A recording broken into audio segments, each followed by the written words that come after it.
جی doctor صاحب آپ کیا کہیں گے قانون کی بالادستی میں ریاست کا کیا کردار ہے؟ جی ریاست کا ظاہر ہے بنیادی کردار ہے. ریاست جو ہوتی ہے وہ در حقیقت والدین کی طرح ہوتی ہے، جس طرح والدین اپنے بچے کی دیکھ بھال کرتے ہیں. صحیح. ہمارے ہاں جو چیزیں اس وقت پریویل کرتی ہیں وہ بڑی خطرناک حد تک جو ہے وہ آگے بڑھ رہی ہیں. ہمیں ان کی طرف توجہ کرنے کی ضرورت ہے.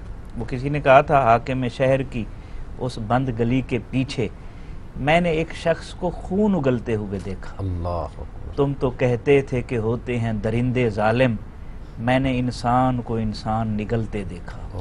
یہ بڑی خطرناک سچویشن ہے جس کی طرف ہم بڑھ رہے ہیں. اگر ہم قانون کی بالادستی کی بات کریں تو سب سے پہلے جو ریاست مدینہ کا قانون تھا اس کی اساسیات کیا تھی، صحیح. اس کی بنیادیں کیا تھی. سب سے پہلی بنیاد اس کی یہ تھی کہ وہ ربانی قانون تھا، اس میں کسی انسان کا عمل دخل نہیں تھا. اور آج بھی ہے. اور آج بھی ہے. اور پاکستان بننے سے پہلے جب قائد اعظم محمد علی جناح رحمۃ اللہ علیہ سے کسی نے پوچھا تھا کہ کون سا قانون آپ اس میں نافذ کریں گے آئین، انہوں نے کہا جی ہمارا آئین 1400 سال پہلے بنا ہوا ہے. صحیح. تو ایک بات یہ ہے. دوسری بات یہ ہے کہ اس میں عدل کا پہلو تھا، جو جس کا حق ہے اس کو ملنا چاہیے. صحیح بات. تیسرا پہلو اطلاق میں نرمی تھی.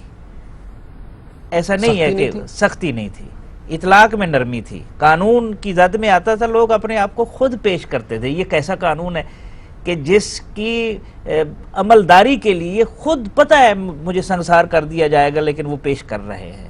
اور چوتھا جو اس کی اساسیات میں جو چیز تھی وہ طاقتور اور کمزور پر یکساں اس کا اطلاق ہوتا. صحیح.